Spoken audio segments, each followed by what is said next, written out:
Na nossa aula de hoje vamos estudar a flexão de substantivos, a parte de gênero e grau. Sabemos que os substantivos eles flexionam-se em gênero, número e grau, mas na aula de hoje vamos estudar apenas o gênero e o grau. Bem, a flexão de gênero vai dizer respeito ao masculino e feminino. Toda vez que falarmos sobre gênero, é sobre isso que nós estamos falando, sobre o masculino e o feminino. E neste caso, o substantivo, na flexão de gênero masculino e feminino, ele varia em uniforme e biforme. Vamos ver essa classificação. No caso de quando o substantivo ele é uniforme, como o próprio nome diz, ele vai ter uma única forma no seu radical e vai sofrer alteração na sua desinência, lá na última parte da palavra do substantivo, que é o caso de garoto e garota, e gato e gata. Observe que a palavra garoto e garota, no seu radical, que é a raiz da palavra, que é a parte da palavra que não se modifica, ele continua da mesma forma. A gente só muda a desinência de gênero, chamada desinência de gênero, que vai indicar o gênero da palavra, masculino ou feminino, que nesse caso é O ou A. O para garoto e A para garota. E gato e gata seguem a mesma linha de raciocínio, o mesmo exemplo de garoto e garota. Então, toda vez que o substantivo se modificar apenas na desinência, ele é um substantivo uniforme. Agora, os substantivos biformes. Diferente do substantivo uniforme, o substantivo biforme ele vai ter duas formas para apresentar o lado masculino e o lado feminino. Os substantivos biformes são aqueles que flexionam-se em gênero por meio de radicais diferentes. Como é o caso de homem e mulher, tem uma palavra para homem, gênero masculino, e uma palavra para o gênero feminino, que é mulher. Boi e vaca, bode e cabra, cavalo e égua. Uma palavra para o gênero masculino e uma palavra para o gênero feminino. Então vamos rever aqui rapidinho. Quando ele for uniforme, é quando ele vai ter uma única palavra, tanto para o masculino quanto para o feminino. Porém, a diferenciação vai ser na desinência. Eu coloquei a desinência de azul. Já o biforme, ele vai ter duas palavras diferentes. Uma para o masculino e outra para o feminino.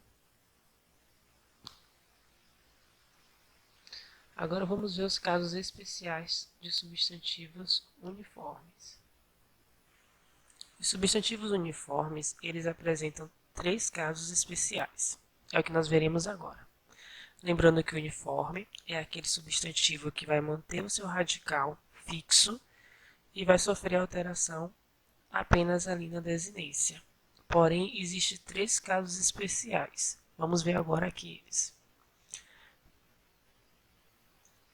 Primeiro é o caso comum de dois gêneros. O que são esses? São aqueles substantivos que eles não flexionam em gênero. Ele não tem a flexão da desinência lá no finalzinho da palavra, para o masculino ou para o feminino. Como é que faz essa diferenciação? Essa diferenciação vai fazer no artigo, um determinante, que vai vir antes do substantivo. Vamos ver os exemplos. Nós temos aqui o jovem ou a jovem. Quando eu digo a palavra jovem, a gente não consegue diferenciar se jovem eu estou falando do gênero masculino ou se eu estou falando do gênero feminino. Como eu faço essa diferenciação? Quando eu tenho um artigo na frente da palavra jovem, na frente do substantivo jovem. Quando eu tenho o jovem, eu estou me referindo ao gênero masculino. E quando eu tenho a jovem, eu estou me referindo ao gênero feminino. O mesmo vale para estudante e para gerente. Então, quando o substantivo fizer a flexão de gênero no seu determinante lá no artigo, ele é um substantivo comum de dois gêneros, ou seja, eu vou usar a mesma palavra para se referir aos dois gêneros, tanto masculino quanto feminino, e a diferenciação será feita com o artigo. Agora nós temos uma observação especial para a palavra presidente. Desde sempre, a palavra presidente ela é um substantivo comum de dois gêneros. Nós fazemos a diferenciação no artigo o presidente e a presidente. Porém, quando a ex-presidente Dilma assumiu o cargo no Brasil, ela solicitou que fosse chamada de presidenta, por se tratar da primeira mulher a assumir este cargo no Brasil. Então, para marcar linguisticamente que ela é do gênero feminino, ela solicitou que a palavra presidente fizesse essa diferenciação lá na desinência, como a gente já viu. Então, a palavra presidenta, ela foi dicionarizada, ou seja, ela não existia no dicionário, mas ela passou a fazer parte do dicionário. Então, para a palavra presidente, comum de dois gêneros, nós podemos falar o presidente para masculino, a presidente para feminino e também a presidenta, que foi uma nova palavra aí, incluída no nosso dicionário. Vamos passar para mais um caso, que são os epicenos. Epicenos são nomes de animais, que não vão se flexionar em gênero no masculino e no feminino. Essa diferenciação de masculino e feminino vai acontecer com as palavras macho e fêmea. Isso não é para todos os animais. Como, por exemplo, se fosse cachorro, nós temos cachorro para o masculino e cadela para o feminino. Mas nós já temos alguns animais que não têm essa diferenciação. E a gente precisa usar a palavra macho e fêmea. Quando isso for necessário, nós chamamos esse substantivo de epiceno. Vamos ver os exemplos. Cobra macho, cobra fêmea. Nós não temos a palavra cobro para macho. Não tem como falar o cobra. Então nós fazemos a diferenciação com macho e fêmea. Cobra macho, cobra fêmea. Jacaré. Não tem a jacaroa. Não existe isso. A gente faz a diferenciação com macho e fêmea. Então jacaré macho, jacaré fêmea. O mesmo serve para tamanduá. Então, quando o substantivo fizer a diferenciação do gênero, usando as palavras macho e fêmea, esse substantivo é um substantivo epiceno. O último caso são substantivos sobrecomuns, que é aquele substantivo que quem vai indicar o gênero é o contexto. Se a gente usar esse substantivo sozinho, a gente não sabe dizer se ele é masculino ou se ele é feminino. A gente precisa que ele esteja dentro de um texto, dentro de um contexto, para que a gente possa dizer se ele é masculino ou feminino.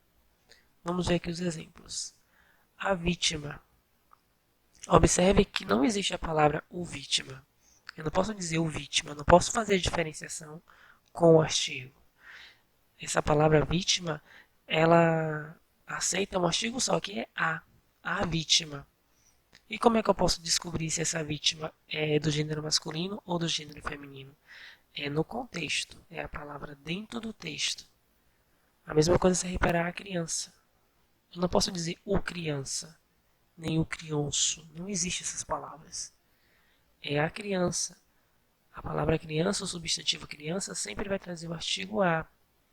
E como é que eu vou saber se essa criança é do gênero masculino ou do gênero feminino? É no contexto, dentro do texto. O mesmo serve para o bebê e para o cônjuge.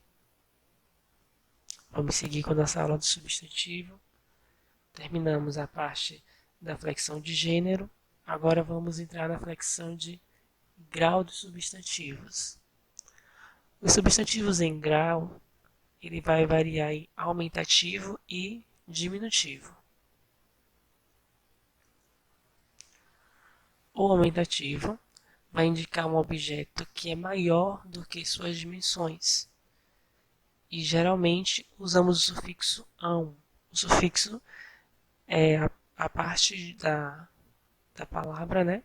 Nós chamamos de morfema, que une-se ao final da palavra para formar uma palavra nova. Geralmente a gente faz o aumentativo com ão. Isso não é via de regra, como vamos ver agora nos exemplos.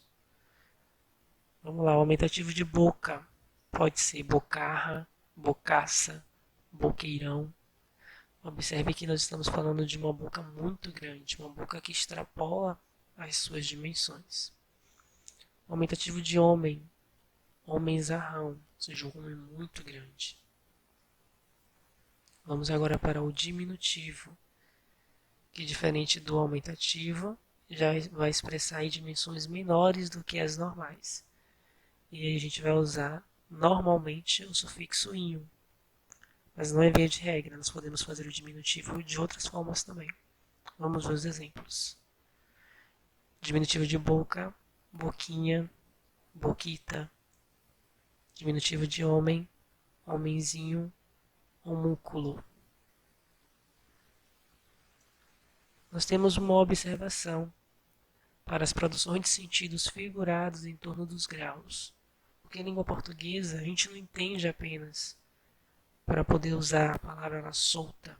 A gente aprende a língua portuguesa para aprender a usar a palavra no contexto, no texto. É um exercício de leitura e interpretação de texto.